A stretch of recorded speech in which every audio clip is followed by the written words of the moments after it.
Plusieurs lignes de la parole mènent à une seule ligne, celle de la vérité éternelle.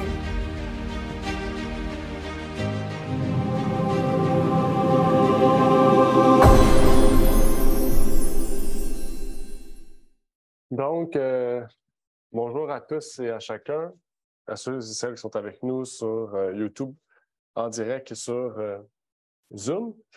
Donc, aujourd'hui, on va voir la 4e étude sur la fête des prémices, ou dans certaines Bibles aussi, on appelle ça les offrandes des premiers fruits, ou on peut dire la moisson aussi, la fête de la moisson, qui sont toutes des fêtes reliées. Malgré que la fête de la moisson, c'est après, finalement, c'est pas à ce moment-là, c'est la 4e fête. Et aujourd'hui, on va voir la 3e fête, mais la 4e étude. Donc, vous voyez le numéro 3, mais c'est pas le 3, c'est 4. Donc, je vais faire des changements sur YouTube et sur le PowerPoint par la suite. Non. Puis, donc, la fête des offrandes des premiers fruits ou la fête des prémices était la journée suivante, celle des pains sans levain. Elle était une journée de réjouissance pour tout ce que Dieu leur permettait d'avoir. On va relire encore une fois le texte du jour. Oups. Dans Hébreux 8, verset 5, qui nous dit « Et qui rendent culte, image et ombre des choses célestes, selon l'ordre divin qui fut donné à Moïse lorsqu'il devait dresser le tabernacle. Prends garde, lui dit-il, de faire tout selon le modèle qui t'a été montré sur la montagne. » Donc, avant de débuter, j'aimerais prier avec vous, puis pouvoir parler de cette étude. Notre Père est aux cieux, j'aimerais te remercier, Seigneur, de nous permettre de pouvoir partager aujourd'hui donc la suite de l'étude des fêtes, auquel nous allons parler aujourd'hui des fêtes des prémices et son antitype, Seigneur. Puisses-tu nous permettre de comprendre le but de cette fête, de pouvoir comprendre le but aussi en Jésus-Christ et ce qu'elle révèle, et que tu puisses nous permettre, Seigneur, que tout ce qui soit dit puisse venir de ta parole, venir de ta parole seule, et qu'elle puisse toucher les cœurs et nous permettre de comprendre le symbolisme derrière les fêtes, Seigneur. C'est ma prière pour toutes ces choses au nom de ton Fils Jésus-Christ. Amen. Donc, avant de commencer, je voulais faire un retour. Puis, au lieu de faire le retour habituel, on va faire un retour donc sur les fêtes qu'on a déjà vues. Donc, j'ai fait un graphique qui sera publié sur Ligne sur Ligne. Il sera mis à jour au fur et à mesure qu'on avance. À chaque semaine, on va le mettre à jour. Puis, je vais rajouter les choses qu'il y a à mettre à jour. Donc, on voit ici, on voit les 4 premières fêtes du printemps. Il y a les fêtes d'automne. Les fêtes du printemps dénotent le ministère terrestre de Jésus. Les fêtes d'automne, le ministère céleste de Jésus. Puis, en ce moment, on a vu 2 fêtes. Donc, on a vu l'introduction des fêtes, auxquelles on a distingué bien les fêtes de printemps, automne, etc. Mais là, on a vu la Pâque, puis on a vu la fête des pains sans levain. Puis là, on va parler aujourd'hui de la fête des prémices ou les offrandes des premiers fruits selon le texte que vous lisez. Donc, vous avez les textes de référence sur les images puis sur les citations. Puis vous avez aussi le type, antitype, c'est bien écrit, là. Puis, donc, il y aura d'autres informations qui seront rajoutées au fur et à mesure, auxquelles on va découvrir d'autres choses ensemble sur ce sujet. Mais ce graphique-là, à la fin, sera publié sur le site web Ligne sur Ligne, donc dans la section graphique. Donc, une section qu'on avait auparavant, qu'on a enlevée, puis qu'on a republié juste un graphique pour le moment, puis on va voir pour les autres par la suite. Puis, il y aura ce graphique-là, comme on a vu, il y a le logo de la série qu'on a faite, donc sur les fêtes. Donc, pour aujourd'hui, on va voir Lévitique 23, 9 à 14, qui est le texte du jour en lien avec cette fête, que j'aimerais pouvoir lire avec vous, qui nous dit « L'Éternel parla encore à Moïse, en disant « Parle aux enfants d'Israël et dis-leur, quand vous serez entrés au pays que je vous donne, et que vous ferez la moisson, vous apporterez au sacrificateur une gerbe, prémisse de votre moisson. » Donc, on voit prémisse de votre moisson. Donc, la semaine prochaine, ou dans 2 semaines, on va voir la fête de la moisson. Et là, on voit les prémices de votre moisson. Donc, on voit la prémisse, la fête des prémices. Et il agitera la gerbe devant l'Éternel, afin qu'elle soit agréée pour vous. Le sacrificateur l'agitera le lendemain du sabbat. Vous sacrifierez aussi le jour où vous agiterez la gerbe, un agneau d'1 an, sans défaut, en holocauste à l'Éternel. Et son offrande sera de 2/10 de fine farine arrosée d'huile, en sacrifice fait par le feu. D'agréable odeur à l'Éternel. Et sa libation sera du vin, le quart d'un hin. Vous ne mangerez ni pain, ni grain rôti, ni grain en épi, jusqu'à ce que ce même jour-là, jusqu'à ce que vous ayez apporté l'offrande à votre Dieu. C'est une ordonnance perpétuelle pour vos générations dans toutes vos demeures. Donc, cette fête-là, on voit que c'est la prémisse de la moisson. Donc, souvent, aujourd'hui, on prendrait la fête, par exemple, de l'Action de grâce, la fête de Thanksgiving, auquel on remercie Dieu pour la moisson, pour ce que Dieu nous a permis, les gracieusetés, action de grâce, action, on porte une action envers la grâce que Dieu a faite pour tout l'aspect matériel ou de nourriture qu'il nous a donné. C'est à peu près la même chose. Sauf ici, c'est sur un champ de blé, on offrait la première partie du champ de blé, dans le fond, à l'Éternel. Ça, c'était une fête.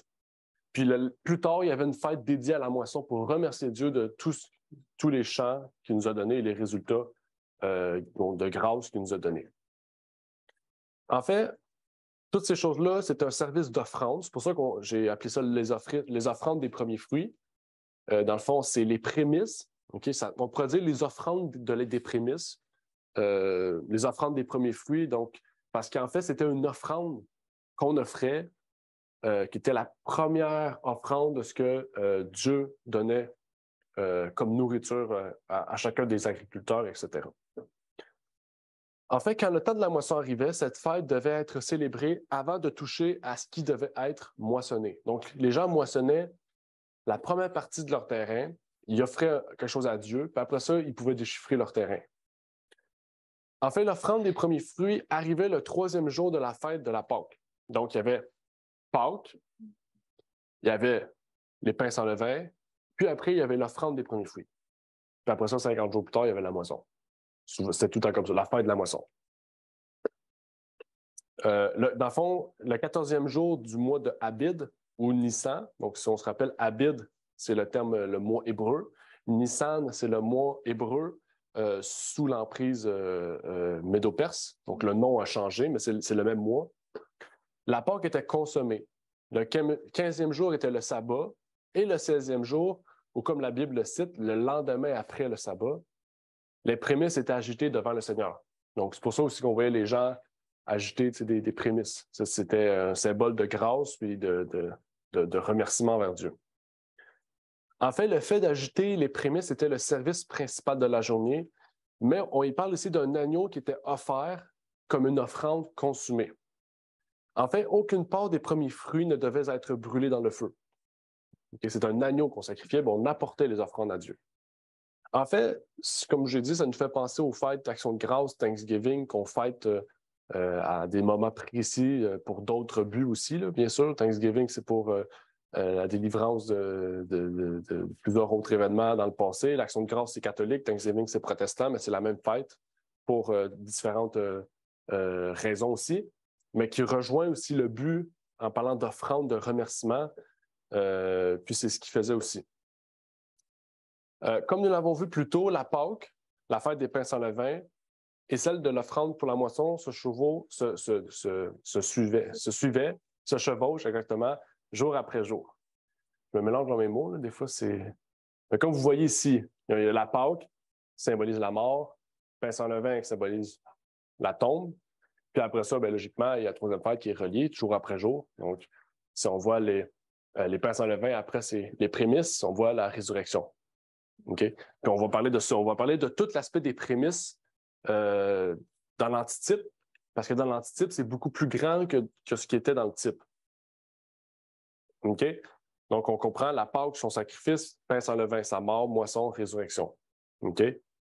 Mais dans la Bible, il y a plusieurs allusions faites par le Christ, mais aussi on parle d'événements prophétiques.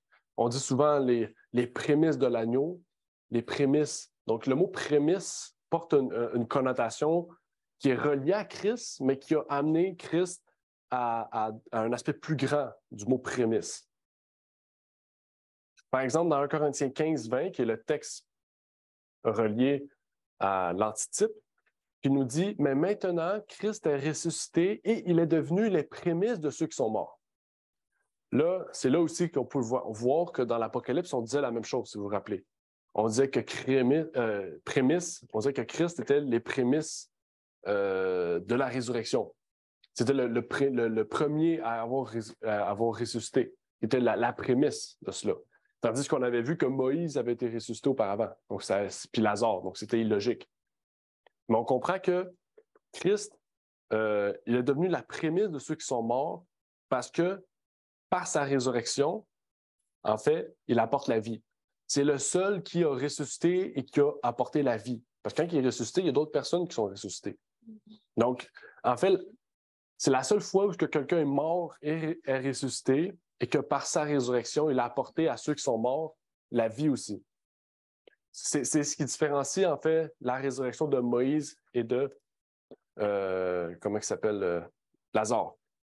Donc, Christ est le seul à être mort et ressuscité pour donner la vie à ceux qui sont morts en lui. C'est ce qui fait de lui les prémices de ceux qui sont morts. Okay? Donc, quand vous voyez ça à chaque fois, on parle de ça. Okay? C'est lui qui a apporté la lumière dans les ténèbres, en fait. En fait aussi, on voit qu'il y en a plusieurs qui disent que Christ est ressuscité le samedi ou le sabbat, soi-disant parce que Jésus serait mort le mercredi, puis 3 jours après, il serait ressuscité le sabbat. En fait, cela apporte le fait qu'ils n'ont pas réellement compris le symbolisme des fêtes.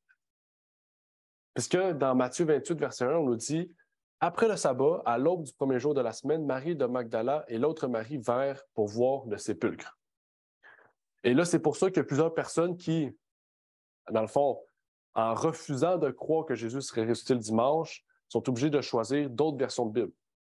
Parce que les versions de Bible actuelles, toutes les versions de Bible, que ce soit King James, anglaise, toutes, arrivent avec la conclusion que Jésus est ressuscité le premier jour, le dimanche. Okay? Parce que le mot ici, premier jour de la semaine, c'est pas biblique. Premier jour de la semaine, c'est pas un terme biblique. Dans le terme grec, premier jour de la semaine, c'est sabbatismo. C'est le même mot que sabbat. Sabbaton. Puis il y a sabbaton puis sabbatismo. Mais oui, ça serait plutôt sabbaton, exactement.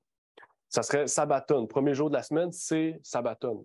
Mais ça ne peut pas être un sabbat, parce que c'est écrit après le sabbat. Donc, ils sont arrivés à la conclusion que si, qu'on a vu plus tôt, ils ont apporté de l'encens avant le sabbat, donc ça veut dire qu'après le sabbat, ça ne peut pas être le sabbat, c'est dimanche. Donc, ils sont obligés de trouver des vieilles versions de Bible auxquelles il y a des traductions différentes et tout, pour arriver pour dire que le mot n'existait pas, sabbaton, ça n'existe pas.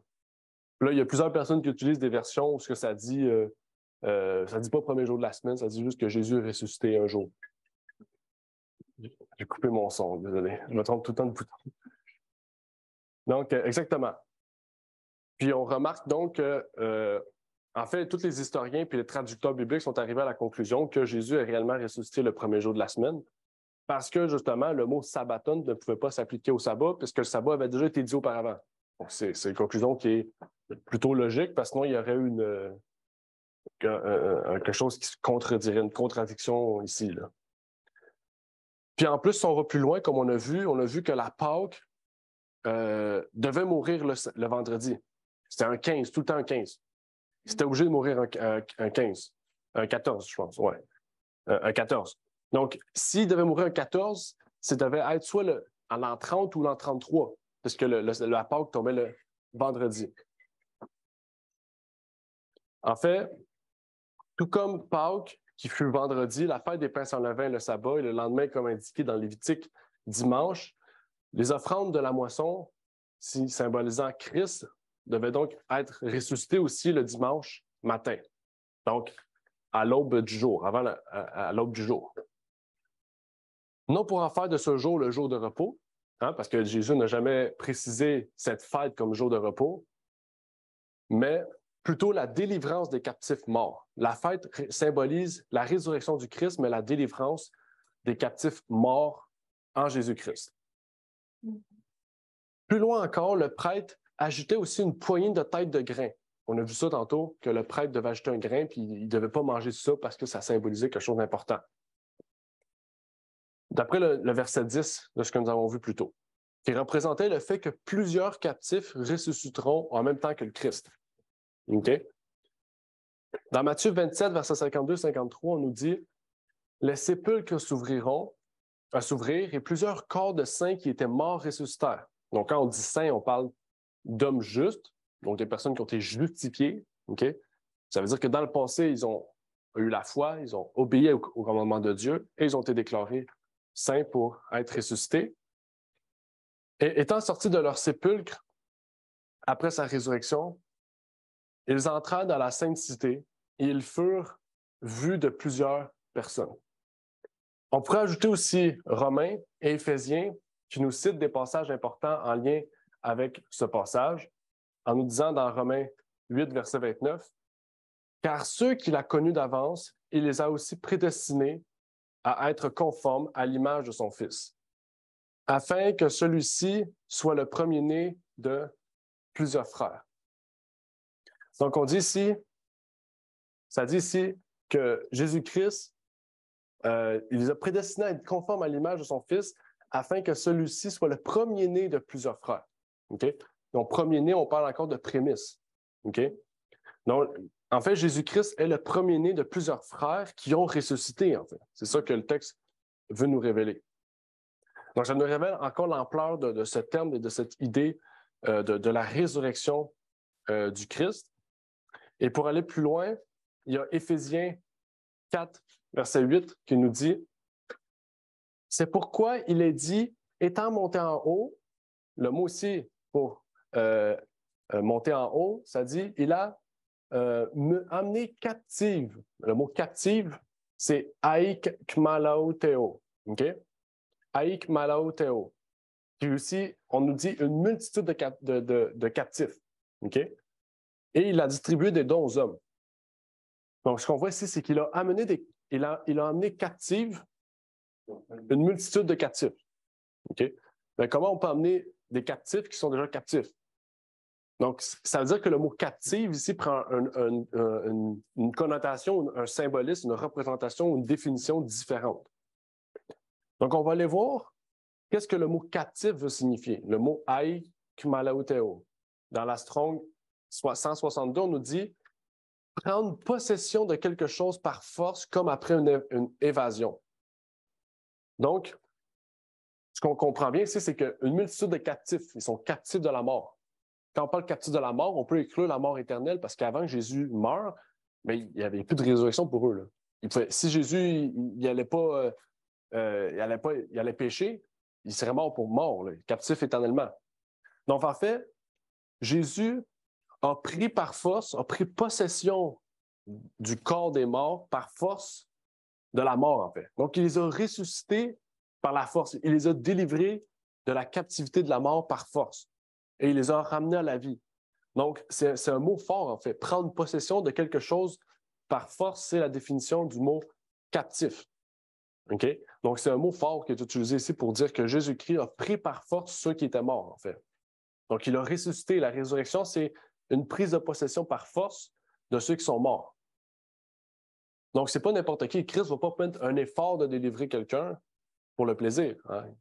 Donc, il a délivré des personnes qui étaient déclarées justes, en fait, qui ont été justifiées par Jésus, par Dieu. Christ prit par la force ceux qui étaient dans la tombe, car il en était de droit. Il fut ressuscité et comme Lévitique nous le dit, il est allé vers le Père pour agréer son sacrifice, tout comme l'agneau était aussi d'une bonne odeur. Dans Jean 20, verset 18, on nous dit « Jésus lui dit, ne me touche point, car je ne suis point encore monté vers mon Père, mais va vers mes frères. Et dis-leur que je monte vers mon Père et votre Père, vers mon Dieu et votre Dieu. » Donc ici, Jésus a dit « Ne me touchez point, parce que je n'ai pas encore agréé mon sacrifice. » Donc, avant que vous puissiez me toucher, parce que Jésus, il avait un corps à ce moment-là glorifié, dans le sens qu'il avait un corps glorifié, sans péché, et il était encore inerte, en fait. Puis, pour ne pas, en fait, être touché par des impurs, tout comme l'agneau, en fait, était pur, est brûlé et il a amené une bonne odeur, Jésus devait agréer son sacrifice, tout comme Dieu agréait l'odeur, en allant au ciel et en permettant que son Père puisse agréer à son sacrifice comme il agréait l'odeur, la bonne odeur de l'agneau. Ellen White nous dit dans Jésus-Christ, en lien avec ce sujet, Jésus refusa les hommages des siens avant d'être certain que son sacrifice avait été accepté par le Père. Il s'éleva jusqu'au parvis céleste et reçut de Dieu lui-même l'assurance que la propitiation offerte pour les péchés des hommes était suffisante et que tous pourraient, par son sang, obtenir la vie éternelle. On voit captif. Il a amené captive ceux qui étaient captifs. Le Père confirma l'alliance qu'il avait faite avec le Christ, s'engageant à accueillir les hommes repentants et obéissants et à les aimer comme il aime son propre Fils. Le Christ devait achever son œuvre et rendre les hommes plus rares que leur fin. Tout pouvoir dans le ciel et sur la terre fut donné au Prince de vie, toute puissance. Quand on dit tout pouvoir, c'est toute puissance. Et il revint dans un monde de péché auprès de ses disciples pour leur communiquer sa puissance et sa gloire. Désolé. Donc, Christ et les autres saints ressuscités préfigurent ceux et celles qui ressusciteront avant le retour de Christ comme étant la moisson des âmes. L'Apocalypse nous révèle ces propos dans Apocalypse 14, 15 et 16, en nous disant « Et un autre ange sortit du temple, criant d'une voix forte à celui qui était assis sur la nuée, « Jette ta faux et moissonne, car le temps de moissonner est venu, parce que la moisson de la terre est mûre. Alors celui qui est assis sur la nuée jette sa faux sur la terre, et la terre fut moissonnée. » Donc on voit, il fallait que l'offrande soit faite pour qu'il y ait un temps pour récupérer le reste du peuple de Dieu. OK?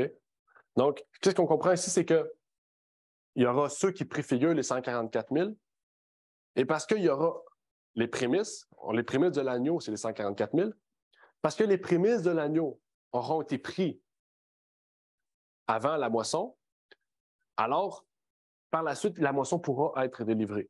Donc, il faut que les 144 000 soient mis en place avant que la moisson puisse être prise, en fait. C'est ça qu'on dit ici. Jette ta faux et moissonne, car le temps de moissonner est venu. On va parler de la moisson la semaine prochaine.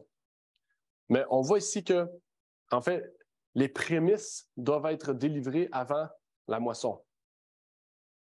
On voit que, encore une fois, il y a l'aspect de la nature. Il faut comprendre bien le fait de moissonner. On va en parler la semaine prochaine de la moisson. Mais chaque champ de grains mûrs rassemblé dans le grenier est un rappel de la grande récolte finale. Lorsque le Seigneur, on pourrait appeler de la récolte avec son groupe d'anges moissonneurs, viendront moissonner ou viendront rassembler la récolte spirituelle du monde. Et donc, c'est pour ça qu'on dit souvent, jusqu'à la moisson, il y aura du blé d'ivraie. Okay? Ça ne veut pas dire jusqu'à la moisson, il y aura dans l'Église des bons et des mauvais, puis tout le monde sera sauvé. Non. Mais dans l'Église, il y aura, oui, des justes et des injustes. Il y aura des gens qui auront décidé d'atteindre la moisson et donc qui seront restés jusqu'à la première étape, donc à l'étape de la graine sans fleurir, sans arriver avec un résultat. Et quand il va arriver pour moissonner, il va couper quoi? Juste ceux qui sont sortis. Donc, les graines qui sont là, ils vont rester là. Ils vont être mis dehors pour ne pas détruire la moisson. Donc, c'est là qu'on comprend aussi que le troisième ange va être celui qui va amener aussi à la moisson, en fait. Parce que la moisson, c'est le moyen par lequel on récupère le bon grain, puis on laisse l'ivraie, en fait. Donc, ce n'est pas notre travail. Le message, la vérité va faire ce processus-là. Parce que la vérité doit être affranchie dans notre cœur, en fait. Doit être mise dans notre cœur. Et que Dieu puisse nous permettre aussi d'en faire partie.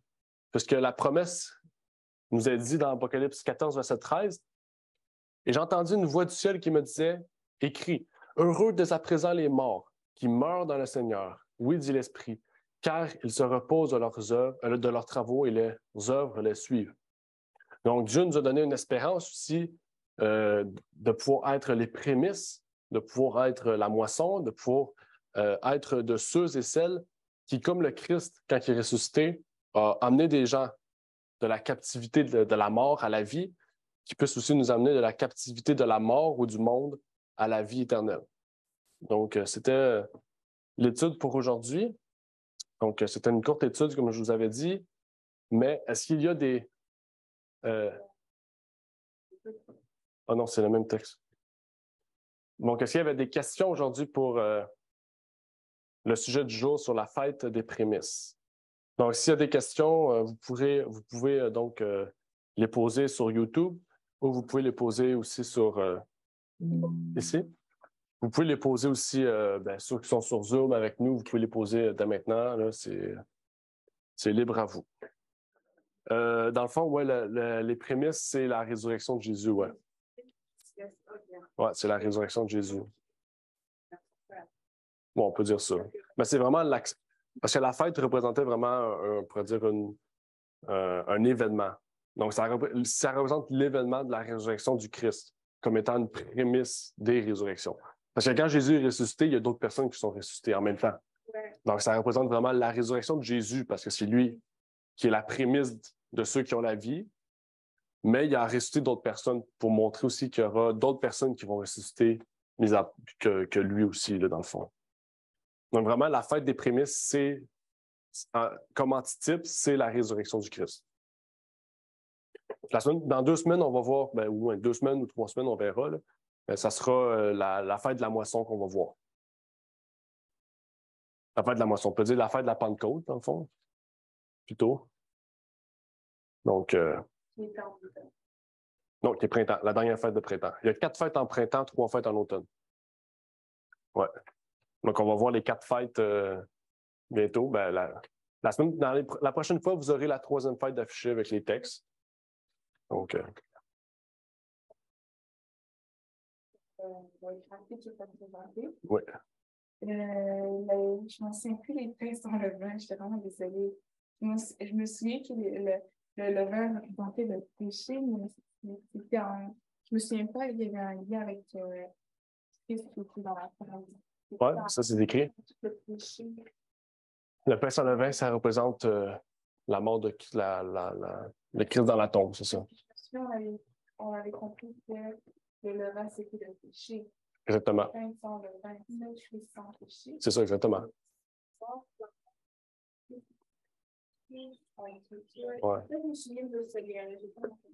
C'est ça. La Pâque, c'est la crucifixion, puis la tombe, c'est la mort de Christ.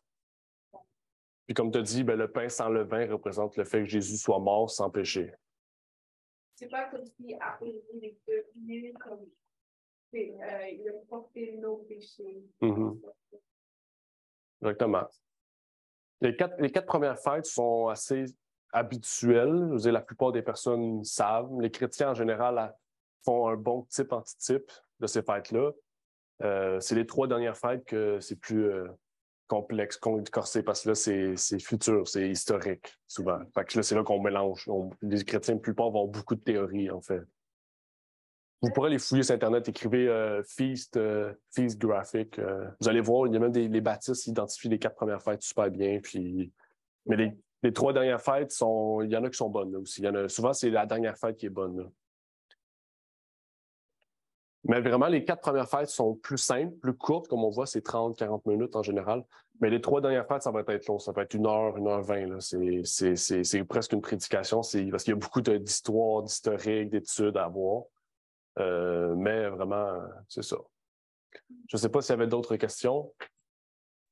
Puis aussi, si le graphique est incomplet, il manque des informations dans les fêtes d'avant ou d'autres choses, dites-moi là, puis je vais les ajouter là, à votre guise.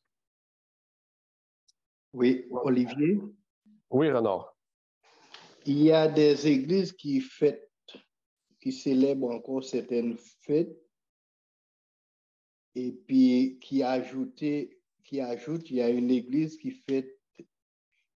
se fait baptiser pour les morts.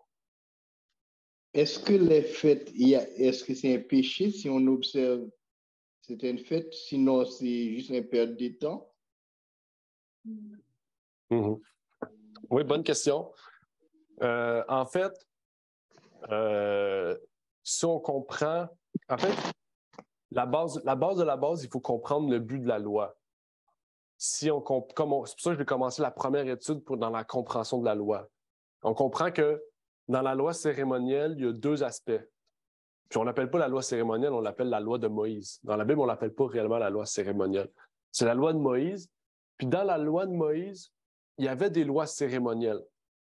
Puis les lois cérémonielles, c'est les lois qui étaient reliées au sanctuaire. C'est des lois qui étaient appliquées à des cérémonies, dans le fond. Ça veut dire qu'il y avait une méthode de faire, puis qu'on ne pouvait pas changer cette méthode. Puis dans les cérémonies, il y avait les fêtes, en fait. Parce que dans les fêtes, comme on vient de voir, il y avait plusieurs versets qui nous identifient comment les fêtes devaient être faites. Ils devaient être faites de la manière dont Dieu l'avait indiqué. Donc aujourd'hui, si on veut faire pareil, si on veut pratiquer les fêtes, il faut faire de la même manière que Lévitique l'avait décrit. Donc, sacrifier un agneau, avoir des grains, agiter des gerbes, de la moisson. Puis le problème, c'est que ça ne marche plus. Parce que de un, il n'y a plus de sanctuaire. Puis de deux, mais on retourne à la première alliance. Parce que la nouvelle alliance nous dit qu'il n'y a plus de fête. Donc, ce qu'il faut comprendre, c'est que si on pratique les fêtes, ce n'est pas un péché. Les fêtes, en fait, la pratique des fêtes n'est pas un péché en tant que tel. Mais ça peut devenir un péché dans la mesure où on pratique mal les fêtes. Dans le sens, si on croit que les fêtes sont encore d'actualité, si on ne les pratique pas telles quelles que décrit dans Lévitique, c'est un péché. Parce que c'est ça que Dieu dit. Ça reste une loi, puis une loi, si on désobéit à une loi, c'est un péché. Mais dans la nouvelle alliance, en fait, si on pratique les fêtes et qu'on n'a pas compris le message que les fêtes veulent nous transmettre. En fait, les fêtes, les 7 fêtes de la Bible sont des prophéties, en fait. Ce sont des types de l'antitype qui viendra à venir, qui est Jésus-Christ. Et les fêtes étaient centrées à l'époque sur le sanctuaire terrestre, mais maintenant, ils sont centrés sur le ministère du Christ, autant terrestre que céleste. Donc, en fait, si les fêtes, on les pratique aujourd'hui, même si on croit que Jésus, c'est notre sauveur, mais en fait, on ne reconnaît pas le but des fêtes réellement. Donc, en fait, il n'y a aucun intérêt à pratiquer les fêtes, puis parce que Jésus-Christ nous a dit qu'il a remplacé toutes ces fêtes-là par la Sainte Seine, en fait. Donc, il n'y a plus nécessité de pratiquer les fêtes. Mais ce n'est pas un péché de pratiquer les fêtes, ça, bien sûr que non. Mais en fait, il n'y a aucune nécessité, puis il n'y a aucun symbolisme à pratiquer les fêtes, en fait, aujourd'hui, parce que, en fait, c'était des prophéties. C'était des accomplissements à venir, là, dans le fond. Donc, j'espère que ça a pu aider à ta question. Oui, mais pour les Juifs qui ne comprennent pas la typologie comme nous la comprenons, qui ne voient pas que Jésus, c'est l'accomplissement de ces choses, est-ce qu'ils continuent à pratiquer ces fêtes? Mm-hmm. Oui. En fait, à l'époque, quand le temple a été détruit, les Juifs ont arrêté de pratiquer les fêtes. Ou du moins, ils ont pratiqué les fêtes dans une méthode ou dans un moyen différent parce qu'ils n'avaient plus le temple pour servir. Mais historiquement, je ne connais pas trop l'histoire de comment les Juifs auraient pratiqué les fêtes au travers de l'histoire. Il faudrait vérifier. Mais aujourd'hui, puisque le troisième temple n'est pas totalement construit, mais il arrive vers sa fin, peut-être que les Juifs ont recommencé à pratiquer les fêtes en toute liberté depuis que la nation d'Israël a été mise en place dans les années 60. Donc, ça, c'est plutôt des recherches historiques, Renard, qu'il faudrait faire, parce que je ne connais pas vraiment l'histoire juive. Après, je parle post-destruction de Jérusalem. Donc, il faudrait voir peut-être les historiens juifs à travers l'histoire. Peut-être que... comment il s'appelle? Joseph? Oui, Joseph, exactement. Joseph. Peut-être que Joseph pourrait nous identifier la pratique des fêtes après la destruction de Jérusalem. Donc, il faudrait vérifier. C'est une très bonne question sur Honor à ce sujet. Oui. Ben, cette question-là ne fait pas partie du sujet d'aujourd'hui, mais les Juifs aiment beaucoup les temples. Ils croient dans le temple, tout comme ils croient en Dieu, mais ils croient aussi dans le temple. Est-ce que c'est la main de Dieu qui empêche aux Juifs de reconstruire les temples? Parce qu'ils n'ont plus de temple et ils ne peuvent pas reconstruire les temples. Mm-hmm. Oui, très bonne question aussi. En fait, c'est difficile à dire. Il faut savoir que Jésus avait prophétisé dans Matthieu 24 que le temple serait détruit, mais il n'a jamais dit que le temple ne serait pas reconstruit. Parce que c'est pas comme la prophétie de Babylone. Dieu avait donné à Daniel, par l'entremise de Gabriel, des prophéties qui disaient que Babylone sera détruit à jamais, éternellement. Puis encore aujourd'hui, Babylone, c'est un tas de poussière, c'est de la roche, puis il y a des animaux qui vivent là. Mais jamais Jésus a dit aux Juifs ou a donné une prophétie en Jésus ou par la suite à Jean qu'Israël serait jamais reconstruit. Jésus a juste dit que le deuxième temple serait détruit parce que Dieu n'habite plus dans ce temple-là. En fait, le temple ne représente plus le lieu où ce que Dieu doit être. Mais si le temple est reconstruit, en fait, la présence de Dieu ne sera pas plus dedans parce que Jésus a dit que la présence de Dieu ne serait plus jamais dans un temple, en fait. Donc, c'est ça qu'il faut faire attention. Jésus a dit que la présence de Dieu ne sera plus jamais dans un temple, mais il n'a pas dit que le temple ne serait plus reconstruit. Il pourrait être reconstruit, mais ça va être un temple fait de main d'homme. En fait, le temple maintenant est au ciel, puis c'est dans le sanctuaire au ciel, donc il n'y a aucune nécessité sur terre, en fait. Donc, on adore maintenant en Jésus, c'est Jésus qui est le temple. Oui, exactement, c'est ça. Exactement. OK. Et il y a un pasteur adventiste qui dit que pour reconstruire les temples de Jérusalem, ça prend les sacrifices de tous les musulmans parce que la place est occupée par les musulmans. Il va falloir tuer tous les musulmans pour qu'on puisse avoir accès à ce temple parce que c'est leur haut lieu.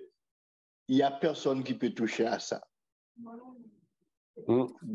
Donc, c'est à moins qu'on cherche un autre terrain, mais on ne peut pas reconstruire les temples à la même place.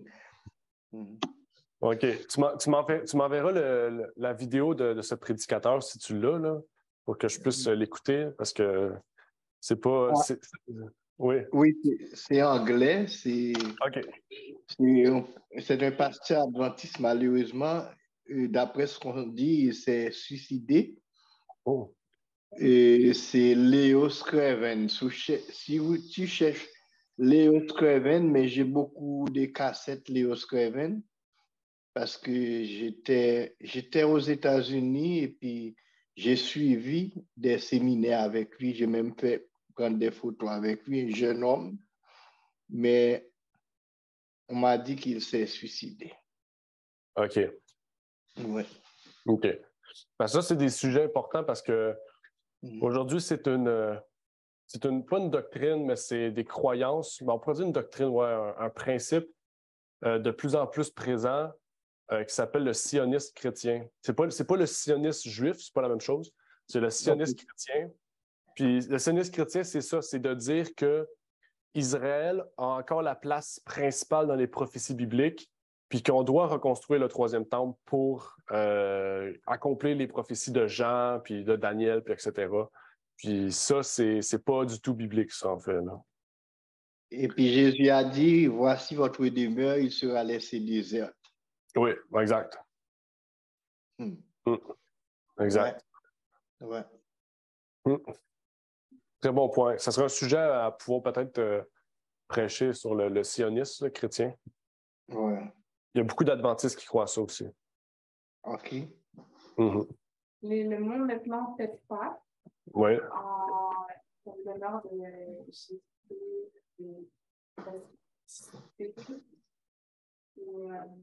Ce qui est vraiment intéressant, c'est qu'on l'a associé à la crucifixion, qu'il a été en fait crucifié.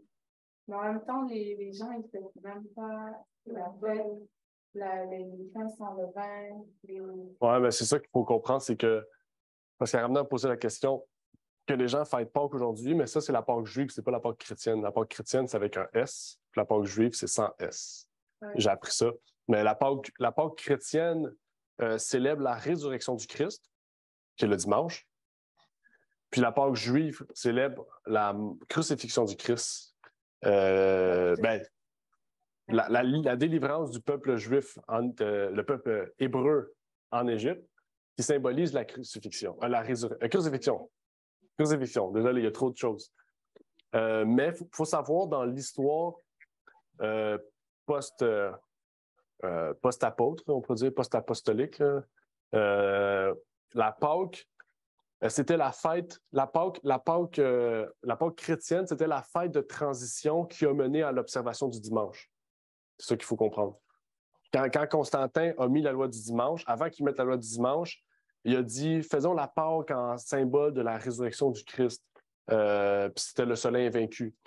Puis par la suite, il a mis une obligation d'observer le dimanche parce que c'était le jour de la résurrection. Puis après ça, ils ont fait une fête, la Pâque chrétienne, qui est la résurrection. Parce qu'après, les catholiques sont venus, puis ils ont fait une doctrine qui s'appelle le jour du repos, le jour du Seigneur, puis ils en ont fait une fête, la Pâque. Donc, ça aussi, on pourra en reparler peut-être à la dernière fête. Après la dernière fête, on pourrait parler des fêtes chrétiennes aussi.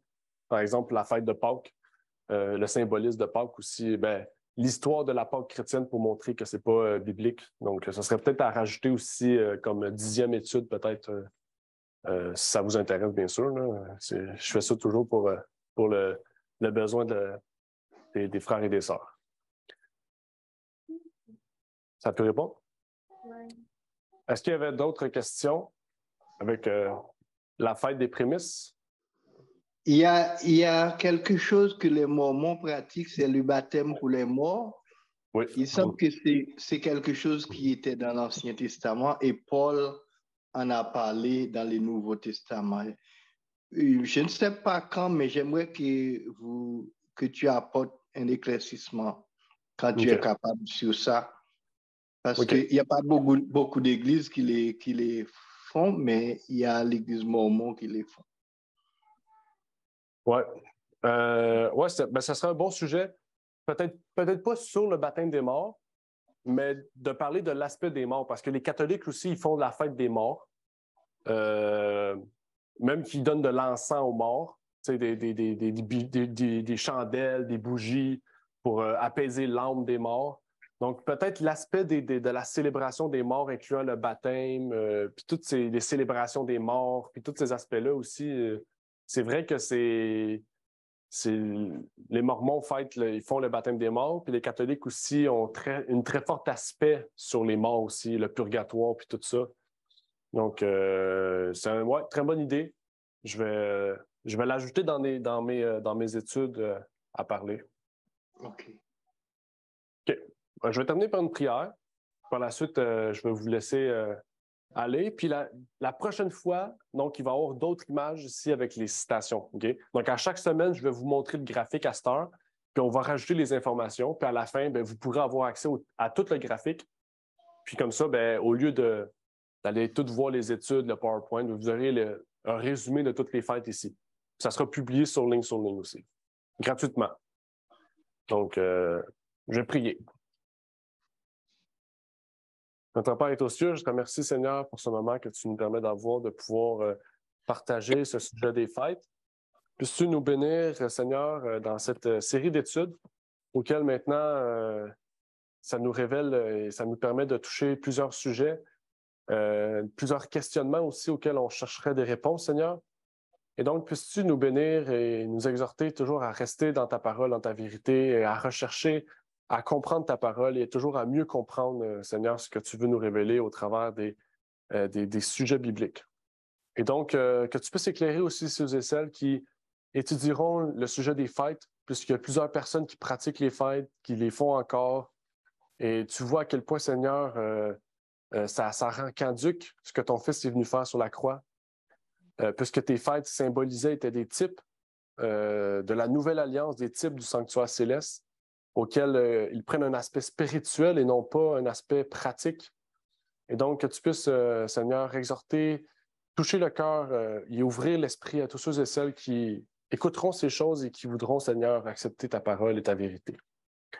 Puisses-tu nous protéger, nous bénir, tous ceux et celles qui ont pu y participer, au nom de ton Fils Jésus-Christ. Amen. Amen. Amen.